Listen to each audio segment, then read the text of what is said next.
Is it mine?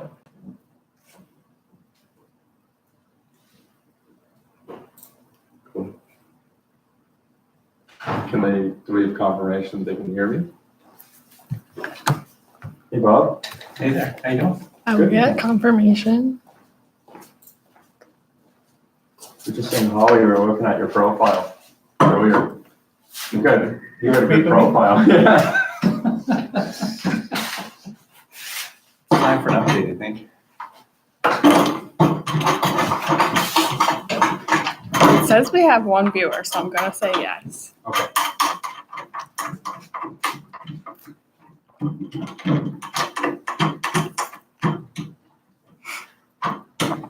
Welcome, Halifax. So if they can see me from this angle. Do you have it lined up with their? Okay, cool. Welcome. This is the LinkedIn 101 workshop. My name is Colin MacInnis. Actually, I have my profile up here. So I'm Colin MacInnis. I'm the manager of marketing operations at Security, which is a no-corp company. I'm also a Google partner, HubSpot certified Salesforce administrator, and did extensive stuff at university, which I get to apply every day now that I'm officially with Security and have been working with Security and what they're doing. So what is not on my LinkedIn profile is that I play piano, and I enjoy the ukulele, that I play guitar, skiing, paddling, and sometimes I like to have a margarita while I hula hoop down at the old Triangle, which was a funny story that I'll tell later. And I'm a new uncle. My sister had a child who was the first of the family, so mom and dad are now grandparents, and I'm an uncle. But I'm kind of adopting the name Uncle Coco. So that's the, it goes well with the ukulele, the margarita. Yeah, so the format for today, hey Patsy.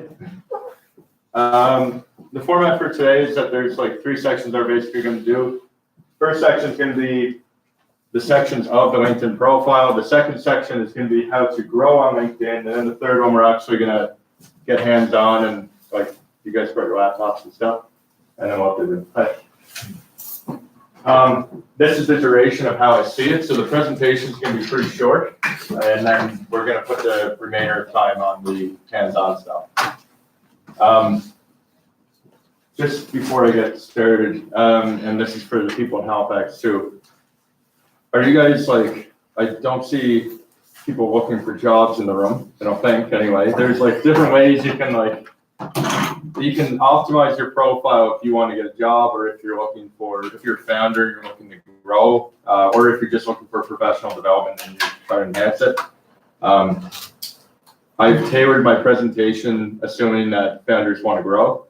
And there's some ways, and they're off the beaten course of what works, but I have some hidden secrets and stuff that I'll show you. But in general, when you're doing your LinkedIn profile, you want to, obviously it can make a difference. Like if, when people get job applications, they're going to LinkedIn and they're seeing if like, okay, is your cover photo, the cover photo updated, is the profile picture, etc. It does make a difference. It's not like the sole decisions on that, but if you have a salesperson applying to a sales job, and then when you look them up on LinkedIn and they've got nothing, it's like they're not really selling themselves on it either. And it is noticed by employers. So diving into it, I'm just going to go through step by step of your LinkedIn profile in each section, and then point out just some tips along the way. Again, this is kind of tailored more for the business owners and business founders that are out there. So while we go through this and during the workshop part, if you have questions of how you can apply it to your own needs, then we can talk about that. So this is the first section. It's your profile. You have a profile picture. You have your job title. I know that there's people out there that will like, you know, my view of it is that you should put your job title in, because when people go up to the search bar and start searching for you, they're going to be getting like, if they're looking for a marketing person, they're going to type marketer. They're not going to type like fun, hula hooping, margarita drinker, you know, like stuff like that. You leave that stuff on Instagram if you're going to do it. This is a professional network. So just FYI on that. This section down here is your professional bio. A tip for when you're doing your bio, write your professional bio, and either you have it on your about page or on your profile. Use it, like write it in a way that if you ever need to update a proposal, or if you need to like apply to speaking events like this one, like when we were doing this one, I just said like, this is already written and templated. I don't need to rewrite the book every time. Just go grab this, or I can grab it myself and send it to Holly. The fourth thing, and this is a feature that a lot of people don't have, is that you can actually link stuff on your profile. So if you have been featured in any press, if you're writing articles, if you're doing anything like that, you can link it down here. If you're on YouTube, you can put your videos down here all day. So this is the way that like when people come in, it's an extra step, and it's like, okay, it looks like that they actually create and publish content. And then the cover photo. The default cover photo on LinkedIn isn't bad. I don't personally really look at that, and I don't judge people based on the cover photo. But like I went to Unsplash for this one. I think I searched coffee cup and then just blurred the image. And Unsplash, you can use their images for free. So we can talk about that later when we're in the workshop part. The next section, if you scroll down, it will say articles and activity. So if you're new to blogging, if you want to blog, if you want to write, or if you want to do more things like creating content and meaningful content, LinkedIn articles are a good way of doing it. They're a good way to get started. And just like a blog would have subscribers, you get followers up here. So like I don't have that many connections on LinkedIn, but I have that many followers. So it's like its own little world of content creation and distribution. Oh, and you're going to see this red arrow. Oh. So next one, this is your experience. So this is for each job title that you've had in the past. I break it down into 3 sections when I write these. Is 1, what is the position? And you can take this from a job description and break it apart and write it down. So what is your job? The specific things that you do, like the day-to-day, like, okay, like what does this guy's day look like? Okay, creating scalable processes that increase efficiency, sure. Lead generation, database management, optimizing revenue operations. The last thing is what it means. So if it's like, oh, I answer email, okay, like who really cares? But down here is where you bring it all together and you say what it means. So success in this role is directly connected to producing quantifiable results, blah, blah, blah, blah. You can talk to the PR team at your company or ask for your marketing, the people that are doing marketing at the firm or like managing your brand, what ways they would optimize that. And just like with the profile thing, you can include links down here to the relevant either company milestones that you were there for. So like at Security, we just launched a free product or free tools, I should say, for smaller size businesses in North America. So the Chronicle Herald did a press release on that. It was really nice. They wrote good things, and I was able to take the link and like add it to the profile. So it's kind of like these are the events that like we kind of worked through together as a company. If it were acquired, like if you were working at, like I'm thinking of Mercado right now because they were just recently acquired. If you had that, you could throw in like, okay, you were there through the acquisition. And these are like milestones that are like, somebody would look at and be like, okay, like that carries a lot of weight and meaning and merit. Next is education. What is it? Okay. I think there's a light flashing, that's all. Okay. Either that or I'm losing my mind. No, something's flashing. It's like that stroke phone. Cool. The next section is education. And there's a theme of what I'm telling you here is like, you can take the links of the stuff that you've done and add it to the things. And there's, when people go up to the search bar, so like this is St. Francis Xavier University. I was involved with Business Society there. I was involved in NACTIS and we did business competitions and such. And then we got a net for sharing the club and do as a keynote speaker for an event. Now, because these things are linked on my profile, and like when people start to search stuff, like they could search at Actis, and I might show up in the search results, or they might search net for sharing, and I might show up in search results. So you're kind of playing a game of linking to the relevant pieces of your career and like little stories or the things that happened over the years. So like for some of you, like that would, I'm sure that like I'm fairly young, not really a portfolio of accomplishments yet, hopefully in the future. But for some of you guys, like you guys have years of experience, and I'm sure that there are many milestones throughout that. So like to go back and gather, like that would be a little bit of heavy lifting, but if you went back and gathered whatever articles there were on it and linked them in, that'd be worthwhile. Do they show up in line with your education, or is it just in the activity section, or how does that? This is like the education section, so Yeah. it's like you scroll down more. I can show you when we workshop, like Okay. share my screen or whatever. So that's the education. Now we're at licenses and certifications. So this is your informal training. So like I'm a Salesforce administrator. Is that a recognized credential in North America? To some, yes, to some, no. It's industry specific, and it's more of like, okay, I'm doing the database or the CRM work, but, and this is something that I'm gonna mention what my dad told me, is that when I'm talking to dad, my dad is like, oh God, 56 now or so, right? When I talk to him about digital marketing, he has no clue what I'm talking about. When I say lead generation and cost per click and, cost per 1,000 impressions or anything like that, he doesn't understand it. And it's really easy. It makes the conversation much easier if you can leverage another person's brand and say, HubSpot. Cape Breton University uses HubSpot. So I say, Dad, I'm certified in HubSpot. Now he has an idea, at least, of what I do. Because that's like the other difficult part. And as founders, you'll wind up getting in positions where like, okay, you have this like out there idea and you're trying to explain it and stuff, and people are like, well, I don't really understand what you're talking about. And then if you can relate it to the certifications, then that will help you piece together the story. So like, oh, I have an idea for an app that tracks data. Well, what kind of data? Well, marketing data. Okay, well, who are you? Well, Salesforce. Okay, they know that name. A lot of people know that name. Gavin Uma's company acquired by it. So like, it becomes a thing that people were like, oh, okay, that's just an example. But for whatever those certifications are in your industry, you can get them and leverage them in the articulation of what it is you do, or to give people a better picture of what area you're in.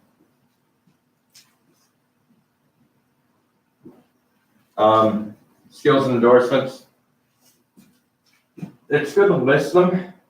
I have never seen, it's like, I have not seen where these translate to subscribers, to, leads, to customers. Like, you can list them and it's good, but like the endorsement game, it's not really there. LinkedIn rolled it out a few years ago and it didn't really catch.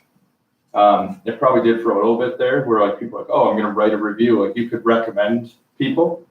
Recommendations are cool, but I haven't seen it yet where it would translate to more subscribers or to leads. So that's the profile section. So now we're entering section 2, and this one's kind of quick. So this is the hidden secrets. Myself in my marketing career, I kind of venture out into the world and try things and come back with what works and bring that into the businesses that I work with. So if I find something that works, I can bring it back. Hey, we should be doing this, and then we build a project. In a way that keeps the industry interesting for me, because I get to go try different things. At the same time, I also can light my own brand on fire in finding what works and whatnot. So it's a little bit fun, but these are the things that I found that work really well.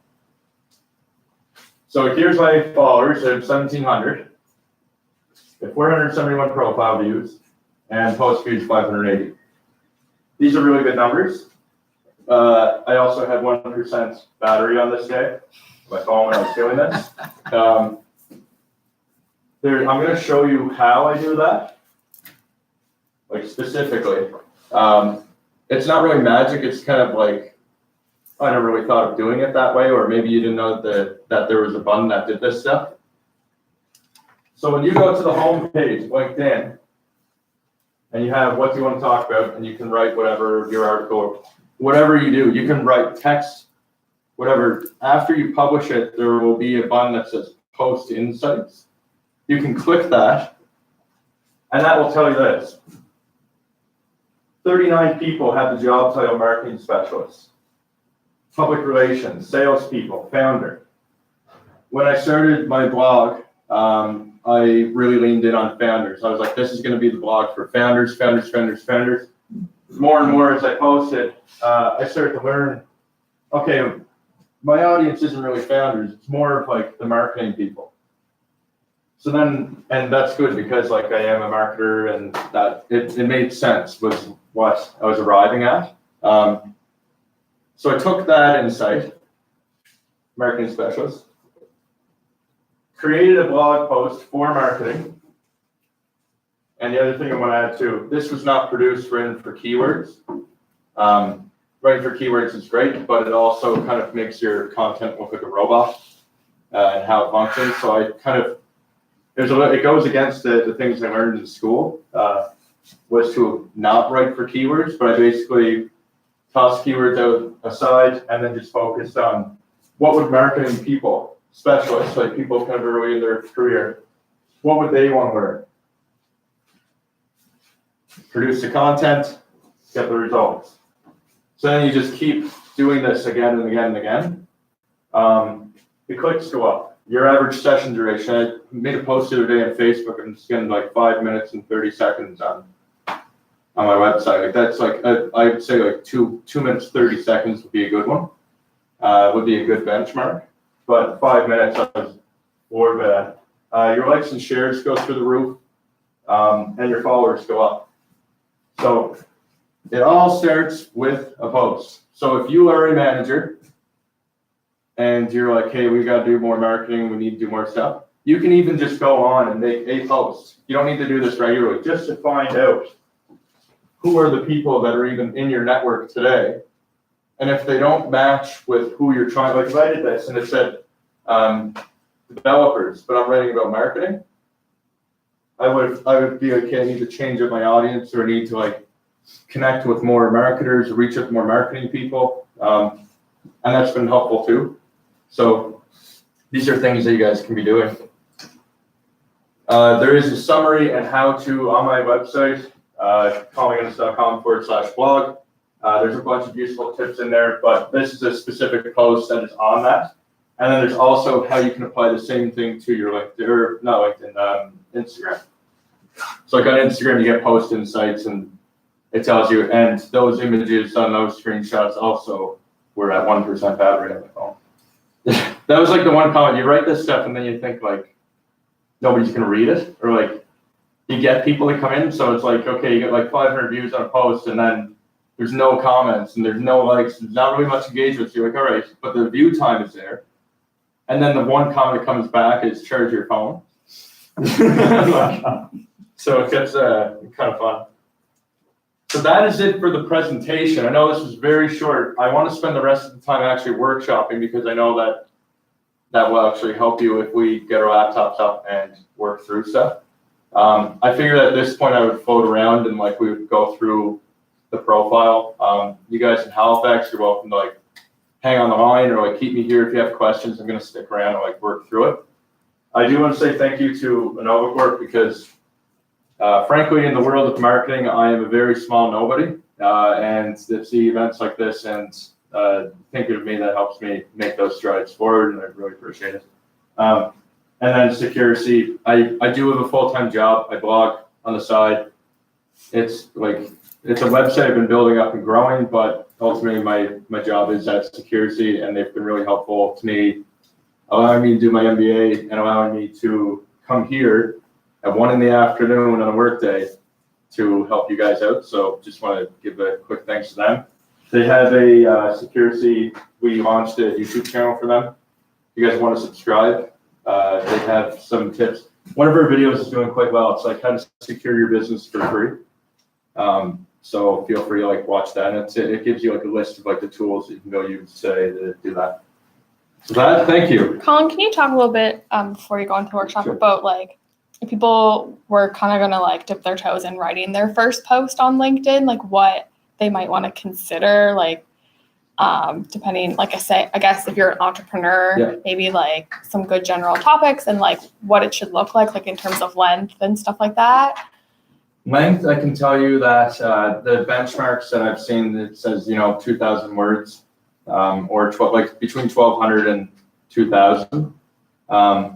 In terms of the topic of what to write about, Holly, as you know, I've tried different things over the years. Like I've been a paddleboard instructor, I've been a gamer on YouTube. Like it's been a little bit far, but there was an image from the book Lean Analytics, which I think one of their authors is from Halifax, Benjamin or somebody. The thing that stuck with me from that is there's a happy ground between what you're good at doing, like what do people pay you to do, what do you enjoy doing, and what are you good at? And then if you find the thing that's in the middle, like do I like writing about marketing? I would love to write reviews on margaritas, that would be fun. But like, is the audience there? And like, is that going to translate to a future where I make money from it? I don't know. It probably could. I read that blog. Yeah, yeah. But for right now, like if you're trying to find a topic, I'd go with the thing that like as you know, I made my first sale the other day off a e-product on my website, and that was like a great win. But it's not based on like the margarita review. It's like here are strategies to help grow your business. So yeah. Does that answer? I think so. Cool. I've been watching a lot of Jake Dunlap. Yeah. He's doing a lot on LinkedIn, and really promoting it as a place to build your personal brand and make yourself shine. And any comments on sort of what you should be thinking about in terms of what you do to shape or build your personal brand? Yeah, totally. I really admire Jake's work, and he kind of pushed me down the road of LinkedIn and stuff. And if he's watching this in some weird dimensional world, hi Jake. And that went to Gary Vaynerchuk. Really cool. Jake does a lot of video, and he does talk about the personal branding.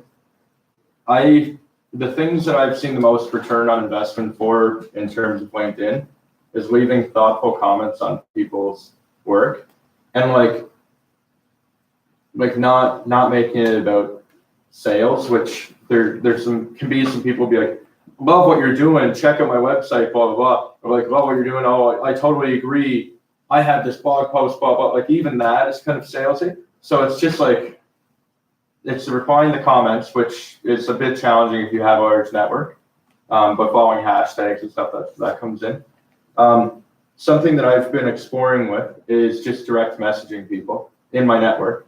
So I find people that like, I don't know who is attending from Halifax right now, but they might have gotten a LinkedIn message from me in the past like month or so, because it'd be evening, I'd reach out to 15 people. I'd say, hi, my name is Colin MacInnis. Thank you for connecting. Like, I'm interested in building my profile. I know you do work here. You have an interesting background.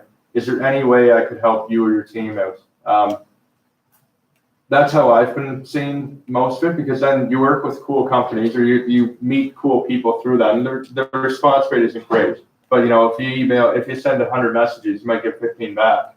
And then those 15 people are like, yeah, like we'd love to have you on our blog. We would love to feature you in like a YouTube video or a blog or not a blog, podcast, stuff like that.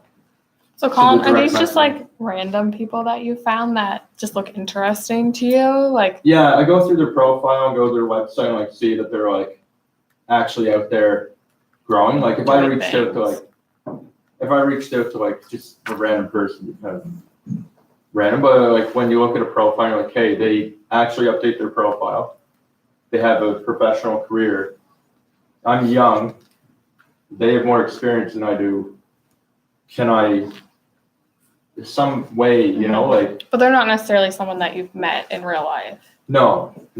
But that's like, I mean, I don't spam people. I don't want that to be the thing that comes out of that. But like I do look for people like this guy I connected with last night. He's from British Columbia. There's a woman who's down in Seattle. Like, you get to these different places and you talk to different people and they're like, you know, I don't really have money or cash flow for any of this. It's like, no, you're misunderstanding me.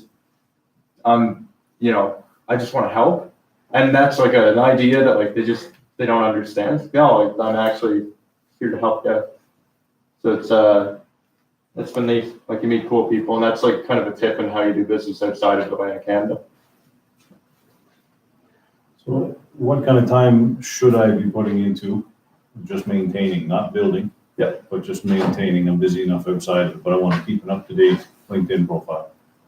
So quarterly. I just operate like, if you're like, for what I think your scope is for, just say quarterly. You know, like, have we hit any big wins? Has the company hit any big wins? Were there any relevant news articles that like you could update? Are you now interested in a different topic, or have you learned about your audience more that you want to refine your blog or your LinkedIn more? So I don't know. Cool. Any other questions? Does Halifax have any? Let me find out. Let's get all the heat in here.